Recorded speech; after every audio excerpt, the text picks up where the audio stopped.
नजरीन गिरामी, हजरत बायजीद बस्तामी को ये बताया गया कि शहर के आखिरी कोने पर एक खातून रहती है जो महज 200 रुपए के इवज अपने जिस्म का सौदा करती है और शहर के बहुत से मुअज्जिज़ीन भी अपनी रातें उसके कोठे पर बसर करते हैं, जहां सिर्फ 200 रुपया देकर वो सारी रात उसके जिस्म को नोचते हैं और अगली सुबह अपना मुंह छुपाकर फजर की नमाज से पहले ही अपने घरों को वापस लौट जाते हैं। जब हजरत बायजीद बस्तामी को इस बात के मुतल्लिक बताया गया तो उन्होंने ये फैसला किया कि वो भी इस खातून के घर जाएंगे। उन्होंने अपने मुरीदैन और लोगों से ये कहा कि मुझे उस खातून के घर तक ले जाओ, मैं भी देखना चाहता हूँ कि आखिर उस फहाशा का घर कैसा है। चुनाचे हजरत बायजीद बस्तामी को कुछ लोगों ने उसके घर का पता बताया और अगली रात ये उस घर की जानिब चल पड़े। ये इशा के बाद का वक्त था। बायजीद बस्तामी उस फहाशा के घर के बाहर खड़े थे और इर्द गिर्द से गुजरने वाले लोग भी ये देख रहे थे कि एक नेक इंसान जिसकी नेकी की गवाही हर कोई शख्स देता है वो यहाँ क्यों मौजूद है, और ये तो फहाशा का घर है। ऐसे लोगों का यहाँ आना इंतहाई मायूब होता है। चुनाचे नाज़रीन गिरामी, हजरत बायजीद बस्तामी उस फहाशा के दरवाजे पर बैठ गए, लेकिन उसे ये अंदाजा नहीं था कि उसके दरवाजे पर कौन बैठा हुआ है। 200 रुपए के इवज सारी रात अपना जिस्म बेचने वाली ये फहाशा कैसे इसी 200 रुपए के इवज अल्लाह के वली की दुआ से तब्दील हो गई और इसके साथ क्या मामला पेश आया, आज की वीडियो में आपको तफसील से आगाह किया जाएगा। लिहाजा इस वीडियो को आखिर तक जरूर देखिएगा। और आगे बढ़ने से कबल तमाम नए आने वाले दोस्तों से ये गुजारिश है कि अगर आपने अभी तक हमारे इस चैनल को सब्सक्राइब नहीं किया तो अभी सब्सक्राइब करके बेल आइकन को प्रेस कीजिए ताकि हमारी आने वाली तमाम नई वीडियोस आपको बर वक्त मिलती रहें। इस वीडियो को लाइक करके शेयर भी जरूर कीजिएगा और कमेंट सेक्शन में अपनी राय का इजहार जरूर कीजिएगा।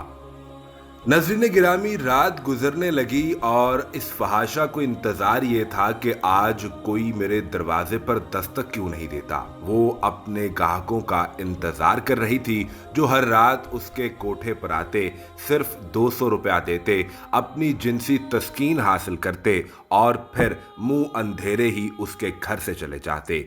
और कुछ लोग तो बकायदा रोज की बुनियाद पर उसके पास आया करते थे। लेकिन आज इशा के बाद भी काफी वक्त गुजर चुका था। अमूमन तो मगरिब के बाद ही इन लोगों का रश लगना शुरू हो जाता था, लेकिन अब तो काफी देर गुजर चुकी थी, कोई भी उसके दरवाजे पर दस्तक नहीं दे रहा था। ये सोचते हुए वो फहाशा अपने कमरे से निकली और दरवाजे की तरफ चलना शुरू हो गई। उसने ये सोचा कि मैं खुद ही दरवाजा खोल कर देखूं कि क्या शहर के अंदर कोई परेशानी है या कोई मामला ऐसा पेश आया है कि लोग अब इस जानिब नहीं आ रहे। वो जैसे ही दरवाजे की जानिब बढ़ रही थी तो इतनी देर में जो बुजुर्ग बाहर बैठे थे उन्होंने दरवाजे पर दस्तक दे दी। खातून ने अंदर से सवाल किया, कौन है? हजरत बायजीद बस्तामी ने कहा कि मैं तुम्हारे पास रात बसर करने आया हूँ। इस खातून ने पर्दे से ही कहा कि आप दरवाज़ा खोलकर अंदर आ जाइए, दरवाजे पर कुंडी नहीं लगी है। चुनाचे हजरत बायजीद बस्तामी ने दरवाजे के एक पट को खोला और अंदर दाखिल हो गए। इस खातून से पूछा कि तुम एक रात का कितना मुआवजा लेती हो? इसने कहा कि मैं महज 200 रुपये लेती हूँ और इसके बाद तुम मेरे साथ जो चाहो कर सकते हो। हजरत बायजीद बस्तामी ने इस खातून से कहा कि मैं तुम्हें तुम्हारी कीमत अदा करूंगा और रात भी तुम्हारे घर में गुजारूंगा, लेकिन तुम मुझे कोई भी काम करने या कोई भी बदअमल करने पर मजबूर नहीं करोगी। इस फहाशा ने यह सुना तो एक नजर उठाकर इस बुजुर्ग की तरफ देखा कि ये कौन शख्स है जो पैसे देकर भी मेरे जिस्म को इस्तेमाल नहीं करना चाहता, जबकि पहले जो लोग आते हैं वो तो पैसे दिए बगैर भी मेरे जिस्म को नोचना चाहते हैं। इस खातून ने कहा कि मुझे पैसों से मतलब है, मैं ये सारा काम करती ही पैसों के लिए हूँ। तो मुझे 200 रुपये दो और घर के कोने में बैठ जाओ, मुझे इससे कोई फर्क नहीं पड़ता। हजरत बायजीद ने कहा कि सिर्फ यही नहीं बल्कि मैं तुम्हें पैसे अदा करने के बाद एक कोने में बैठ जाऊंगा और तुम अपने घर के दरवाजे को बंद कर लोगी, कोई दूसरा शख्स या ग्राहक अंदर दाखिल नहीं होगा। इस खातून ने कहा कि हाँ ठीक है, मुझे मंजूर है, तुम मेरी आज रात की उजरत दे दो और बैठ बैठ जाओ। चुनाचे नाज़रीन गिरामी, हजरत बायजीद बस्तामी ने इस खातून को 200 रुपये अदा कर दिया और ख़ुद घर के एक कोने में बैठ गए। फिर इस खातून की हरकतों और इसके अमल को देखने लगे। ये खातून पहले तो अपने कमरे में मौजूद रही और फिर जैसे जैसे रात ढलने लगी और फजर का वक्त करीब आने लगा तो उन्हें ये महसूस हुआ कि ये खातून अभी तक जाग रही है।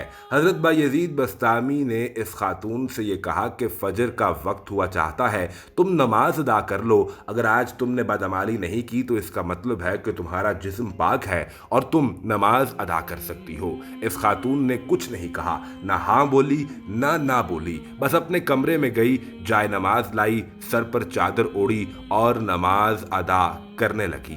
नाज़रीन गिरामी, हजरत बायजीद बस्तामी उसी कोने में बैठे इस खातून की तरफ देख रहे थे और साथ ही साथ अपने रब ताला से ये दुआ की कि ऐ मालिक, तेरी एक बंदी जो गुनाहों और लज्जतों की दुनिया में गुम हो चुकी थी, मैं तेरी बंदी को तेरी बारगाह में ले आया हूँ और तेरे सामने लाकर खड़ा कर दिया है। मालिक, तू रहम करने वाला है, तेरी आदात और तेरी सिफात में दरगुजर करना है।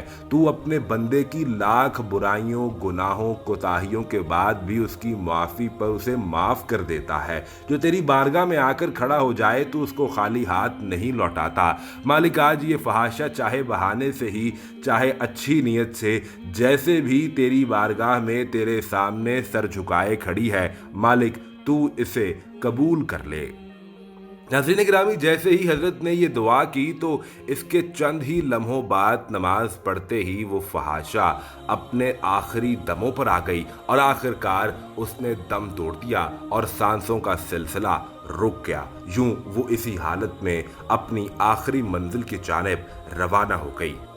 और ये वाक़या अगली सुबह बायजीद बस्तामी जब उस घर से बाहर निकले तो लोगों का एक जमे गफ़ीर मौजूद था जो ये पूछना चाहता था कि हज़रत, आप तो इतने नेक आमाल वाले आदमी हैं, आपका इस घर में रात गुजारना कुछ मुनासिब नहीं था। जब लोगों ने ये सवाल करने शुरू किए तो हज़रत बायजीद बस्तामी ने सारा वाक़या उन लोगों के सामने बयान कर दिया कि उस एक रात में उस घर के अंदर क्या मामला पेश आया था। नाज़रीन गिरामी, अल्लाह रब्बुल आलमीन की ज़ात माफ़ करने वाली है। कोई शख्स अगर अपनी सारी ज़िंदगी या सनम भी कहता रहे और एक बार नींद के अंदर अगर वो या समद पुकार ले, यानी जो अल्लाह का नाम है, तो मेरा रब उस या समद पुकारने पर भी अपने बंदे की सुनता है। फरिश्ते कहते हैं, मालिक वो सारी जिंदगी तेरे साथ शिरक करता रहा और तू एक बार नींद में उसके पुकारने पर जवाब दे रहा है। तो रब ताला फरमाता है कि फिर मुझ में और उस सनम यानी उस बुत में क्या फ़र्क रह जाए कि अगर मैं अपने बंदे की आवाज़ ना सुनूं और उस पर अपना कर्म न करूं। चुनाचे अपने रब को सच्चे दिल से पुकारिए, वो आपका इंतज़ार कर रहा है और वो आपकी ज़रूर सुनेगा और आप पर कर्म का मामला ज़रूर होगा। उम्मीद करते हैं कि आज की ये वीडियो आपको पसंद आई होगी। कमेंट सेक्शन में अपनी कीमती राय का इजहार ज़रूर कीजिएगा। इस वीडियो को लाइक करके शेयर कीजिए और जाने से कबल चैनल को सब्सक्राइब करके बेल आइकन को प्रेस कीजिए ताकि आने वाली तमाम नई वीडियोज़ आपको बर वक्त मिलती रहें।